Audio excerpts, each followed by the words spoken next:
Hello guys, उम्मीद करता हूँ कि आप सब खैरियत से होंगे। इस लेक्चर के अंदर हम मोस्ट इंपोर्टेंट टॉपिक कवर करेंगे, वो है isomorphism. Isomorphism is a phenomena in which existing graph is more than one form. कि जो आइसोमॉर्फिज्म है वो एक से ज़्यादा, जो एक ग्राफ हमें दिया गया है वो एक से ज़्यादा ग्राफ फॉर्म में भी एग्जिस्ट कर सकता है। जैसे जो हमारे पास एग्जाम्पल है कि ये एक ग्राफ है, इसके अगर हम नंबर ऑफ वर्टेक्स और नंबर ऑफ एजेस की बात करें तो तीनों ग्राफ्स के अंदर नंबर ऑफ एजेस भी सेम है, नंबर ऑफ वर्टेक्स भी सेम है, लेकिन जो इनकी फॉर्म्स है वो तीनों की एक दूसरे से डिफरेंट है। तो ये क्या होगा? आइसोमॉर्फिज्म इसे कहेंगे कि एक ग्राफ है लेकिन वो एक से ज़्यादा फॉर्म्स में एग्जिस्ट कर रहा है, तो वो क्या होगा? आइसोमॉर्फिज्म होगा। लेकिन हम इन दोनों ग्राफ्स के अब कंडीशन चेक करते हैं कि आइसोमॉर्फिज्म दोनों आपस में है या नहीं है। तो इसके लिए कुछ पॉइंट्स हैं वो डिस्कस करते हैं कि number of vertex will be same, कि जो दोनों ग्राफ्स के अंदर जब हम चेक करें कि ये आइसोमॉर्फिज्म आपस में है या नहीं है, तो उसके लिए 4 पॉइंट्स हैं। जो फर्स्ट पॉइंट है वो है कि दोनों ग्राफ्स के अंदर जो नंबर ऑफ वर्टेक्स हैं वो सेम होने चाहिए। Number of edges will be same, और जो नंबर ऑफ एजेस है वो भी क्या होने चाहिए? सेम होने चाहिए। जितने इस ग्राफ के अंदर नंबर ऑफ एजेस और नंबर ऑफ वर्टेक्स है उतने ही इस ग्राफ के अंदर नंबर ऑफ वर्टेक्स और नंबर ऑफ एजेस होने चाहिए। तो आगे जो नेक्स्ट पॉइंट है वो है sequence of degree of both graph will be same. Degree क्या होती है कि एक वर्टेक्स कितने एजेस के साथ कनेक्ट है। जो इधर 3 है, ये 3 एजेस के साथ कनेक्ट है, 1 2 3, तो इसकी डिग्री क्या होगी? 3 होगी। मतलब एक वर्टेक्स आगे फर्दर कितने एजेस के साथ कनेक्ट होता है वो उसकी क्या होती है? डिग्री होती है। तो दोनों ग्राफ्स के अंदर जो डिग्री का सीक्वेंस है वो क्या होना चाहिए? सेम होना चाहिए। अब ये आप हम एग्जांपल भी डिस्कस करेंगे इस लेक्चर के अंदर, वो भी देखेंगे कि डिग्री क्या होती है और वर्टेक्स एजेस कैसे सेम होते हैं या नहीं होते, वो भी डिस्कस करते हैं। जो नेक्स्ट पॉइंट है वो है number of cycle with same length will be same. दोनों ग्राफ्स के अंदर जो नंबर ऑफ साइकिल्स हैं उनकी जो लेंथ है वो सेम होनी चाहिए। क्या मतलब? अभी एग्जांपल डिस्कस करते हैं, एग्जांपल से आपको बेहतर अंडरस्टैंडिंग हो जाएगी। ये एग्जांपल है आइसोमॉर्फिज्म की। एक है ग्राफ G1, हमने उसे नाम दे दिया, और एक ग्राफ है G2। G1 और G2 हमें चेक करना है कि आइसोमॉर्फिज्म आपस में है या नहीं है। जो फर्स्ट पॉइंट था वो था number of vertex will be same. Number of vertex क्या होने चाहिए?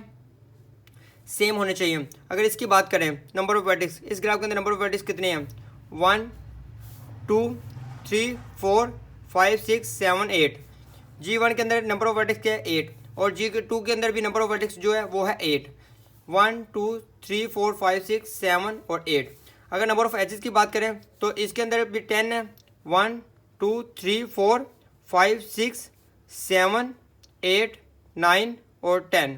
यानी इस ग्राफ के अंदर भी नंबर ऑफ एजेस 10 है और इस ग्राफ के अंदर भी नंबर ऑफ एजेस 10 है, यानी वर्टेक्स भी सेम है और एजेस भी सेम है।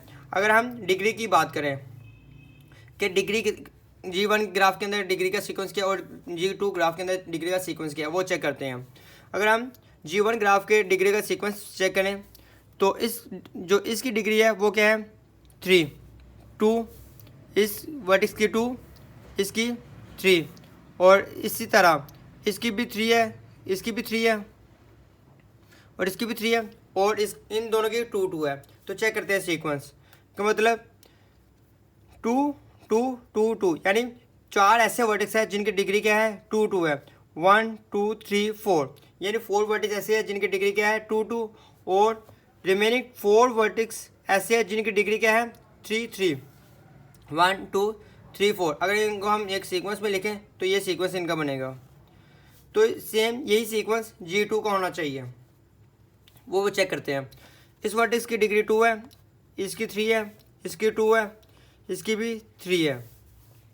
इनकी बात करें तो इसकी 2 है, इसकी 2 है, और इसकी 3 है, और इस वर्टेक्स की भी डिग्री 3 है क्योंकि ये 3 एजेस के साथ कनेक्ट है। तो इसका सीक्वेंस चेक करें तो 2, एक वर्टेक्स की डिग्री 2, सेकंड की 2, थर्ड और 4, यानी इधर भी 4 वर्टेक्स ऐसे हैं जिनकी डिग्री क्या है? 2 2 है। 1 2 3 और 4, और इस ग्राफ के अंदर भी 4 ही ऐसे वर्टेक्स हैं जिनकी डिग्री क्या है? 3 1 2 3 और 4, 1 2 3 और 4, ऐसे भी 4 वर्टेक्स हैं जिनकी डिग्री क्या है? 3। अगर इनको हम एक सीक्वेंस में लिखें तो दोनों को चेक करें सीक्वेंस क्या है? सेम है। 4 ही ऐसे वर्टेक्स हैं 2 वाले, और 4 ही G1 के अंदर 3 वाले वर्टेक्स हैं, और G2 ग्राफ के अंदर भी 4 वर्टेक्स ऐसे हैं जिनकी डिग्री 2 है, और 4 वर्टेक्स ऐसे हैं जिनकी डिग्री क्या है? 3। तो यानी ये कंडीशन भी फुलफिल है। तो जो फोर्थ कंडीशन है वो चेक करते हैं। फोर्थ कंडीशन क्या है, वो है साइकिल लेंथ, कि जो साइकिल की लेंथ है वो क्या होनी चाहिए, सेम होनी चाहिए।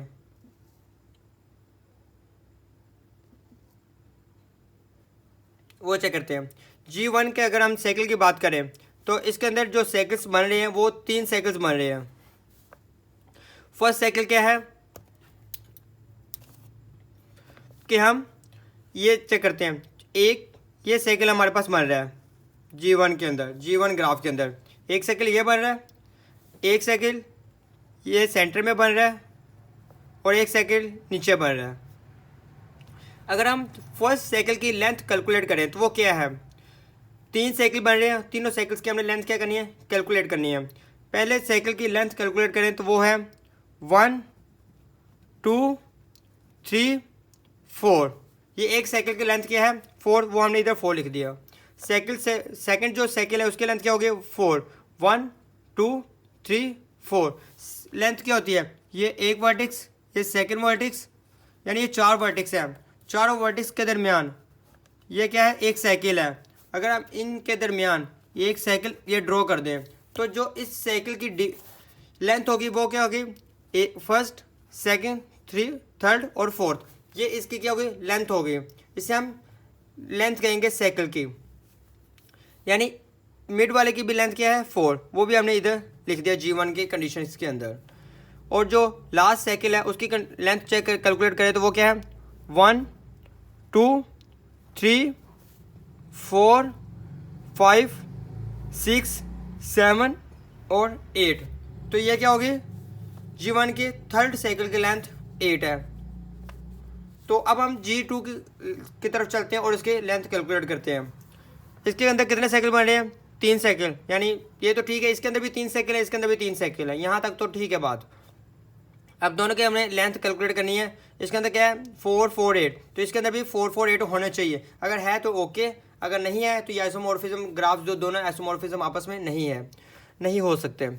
तो चेक करते हैं, जो एक ग्राफ है 1 2 3 और 4, तो यानी जो मिड में ग्राफ हमारा बना हुआ है, जो उसकी साइकिल है उसकी जो लेंथ है वो है 4, ये चीज़। तो चेक करते हैं 4, ये एक साइकिल मैच हो गया 4 4। सेकंड साइकिल चेक करते हैं। अगर जो सेकंड साइकिल हम चेक कर रहे हैं वो है,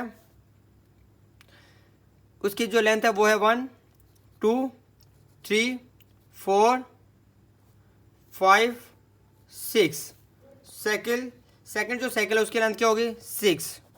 उसके बाद हम चलते हैं थर्ड साइकिल के लेंथ की तरफ, first second third fourth fifth और 6, यानी इसकी जो लेंथ है इसकी भी 6 है, तो वो भी हम चेक करते हैं। तो उसकी जो लेंथ है वो भी 6 है। अब हमने दोनों की लेंथ कैलकुलेट कर ली है।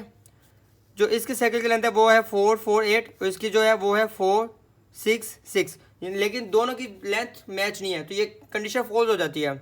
जबकि पहले 3 कंडीशन ट्रू थी, लेकिन ये कंडीशन क्या हो जाती है, फॉल्स हो जाती है। तो हम इसे क्या कहेंगे, ये आइसोमॉर्फिज्म ग्राफ्स आपस में जो है, ये ग्राफ जो है आपस में आइसोमॉर्फिज्म नहीं हो सकते। ओके, अल्लाह हाफिज़।